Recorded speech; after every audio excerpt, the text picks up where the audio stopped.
G'day guys, and welcome back to another episode here at Inside the Mind of a Hacker with myself, Andrew Constantine. And guys, straight off the bat, we are getting some really good feedback and incredible questions coming back to me around, um, obviously a lot of questions coming back around the social engineering stuff that we've just done. And now another question around some common password attacks, which I decided to make a quick video highlighting some common password mistakes that I've seen and what do we do when things don't go as planned. So I thought I'll take maybe 5 or so minutes just to create this series where I've got some common questions around um, some common password mistakes and things that I see in the industry and what can we do about it. So uh, this is what this episode is going to be purely based around common password mistakes.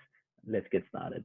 All right, guys. So I want you guys to sit back for a moment and just think of all the damn passwords that we have to remember. I mean, we've got banking, we've got social accounts, and you've got email and work passwords and admin accounts and everything else that falls into it. I mean, we go to a website, we forget a password with that, we have to reset it, we re-log in, we don't use it for some time, we log back on, forget the password, and there's a shit ton of passwords out there that we have to remember. Now, I want you to think about a user in this case called Dave, and Dave makes some, I guess, not so smart decisions when it comes to passwords. And I guess some of the common mistakes that we see around passwords, and I'll just get my pen up, so I'm going to do some drawings and do some discussions around this. Um, some common mistakes that we see is off the top of my head, I can only think of a few things. One is um, we use the same password everywhere, right? And sometimes I would admit back, many years ago, and maybe to this day, I'll probably admit that I have the same password for some sites. Probably not all the sites that I visit and regularly use. Um, but in this case, a lot of the users have the same credentials for a lot of the websites that they do visit, whether it's banking, whether it's work, whether it is email, whether it's, social accounts, Reddit accounts, and all that cases, they do use the same passwords. And when you think about it, if a particular website gets breached, a particular username gets breached, and they will attempt the same password of that breached credential on another site.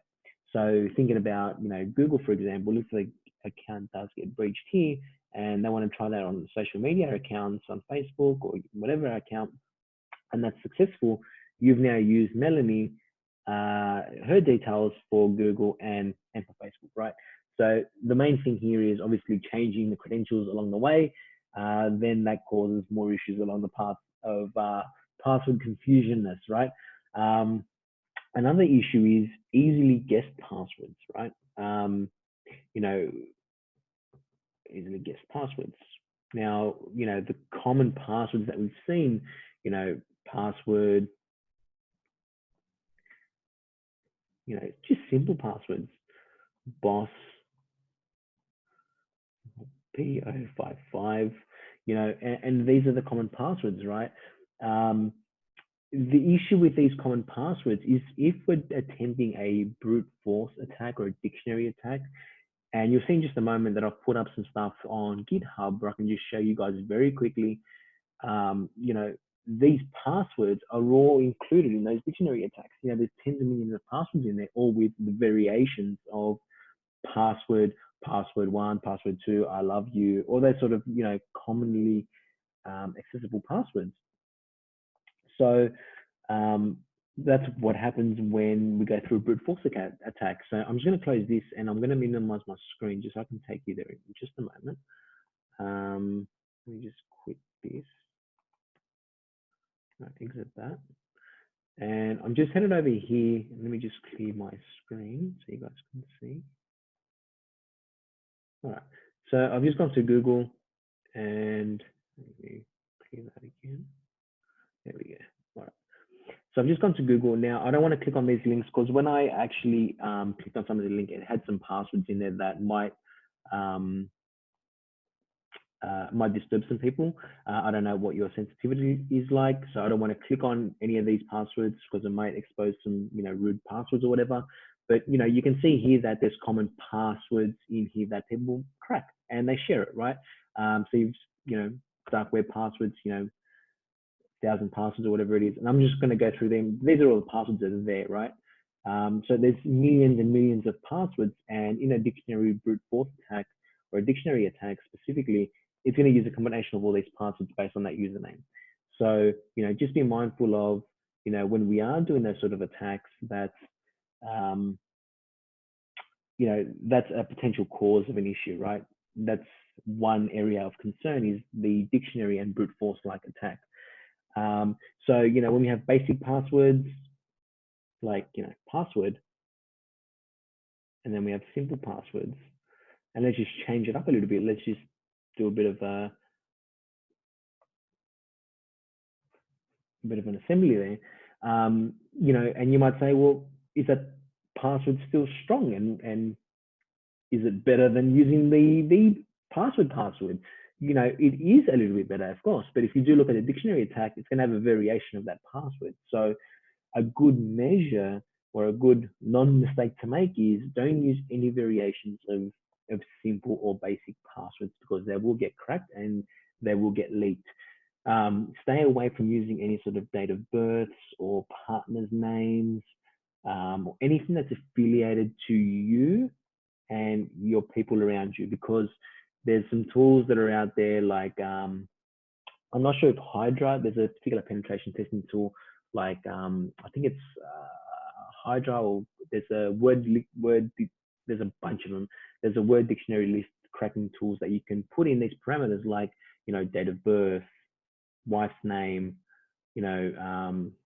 sister's name, and all that, and it will compile 1,000, 50,000 passwords based on that person and the people that they then know. So it might be like nickname, date of birth, hobbies, sports, that sort of thing. And you can put in football, soccer, golf, swimming, athletics, and then it will create variations of date of birth, partners' names, hobby names, to affiliate with that password list. So it'll create tens of thousands of passwords, gigabit size length of passwords to break. So that's brute forcing, that's dictionary attacks. Other substitutes we've just looked at is substituting the credentials, password or using the @ symbol.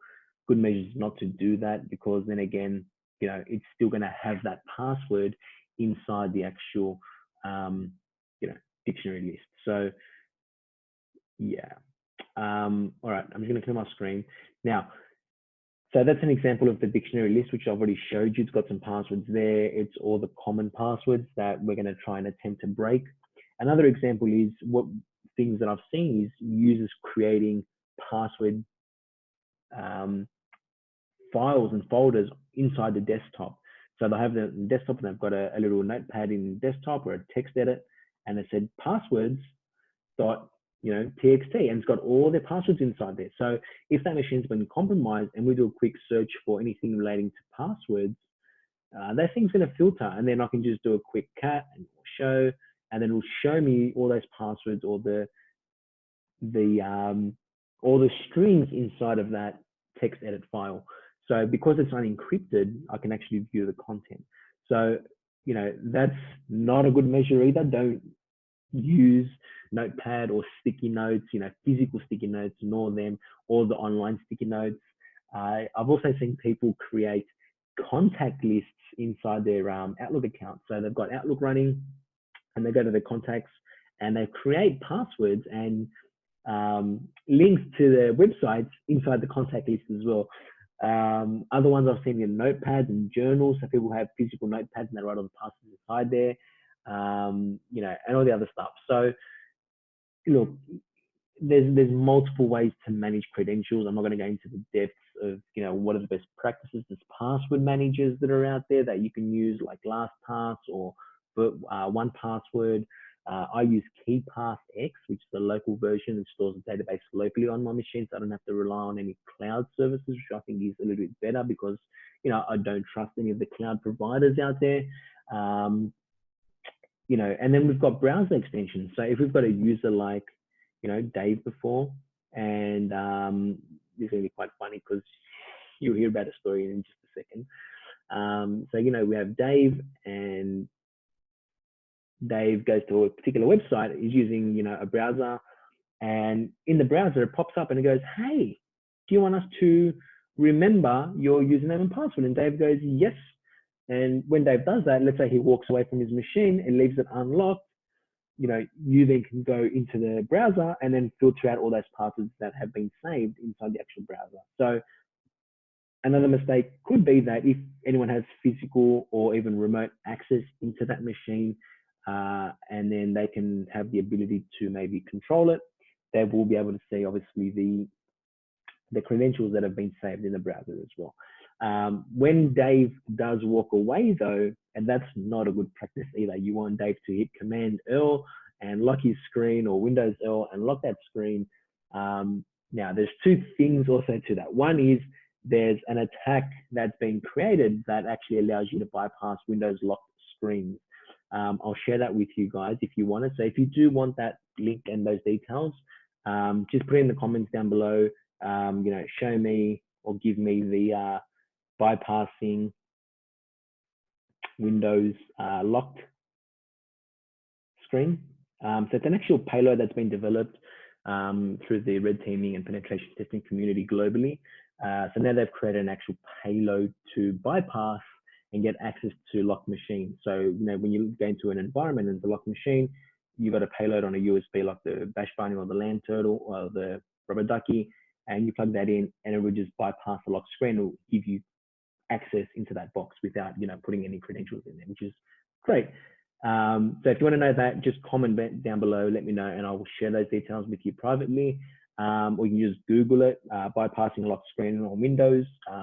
If you look at the community, I think Mobix is the one who sort of, he's the sort of guy that I think's due to all the credit. I think it was around his findings around this. So full credit to Mobix for finding these sort of vulnerabilities within Windows. So another thing is lock screens, walk away.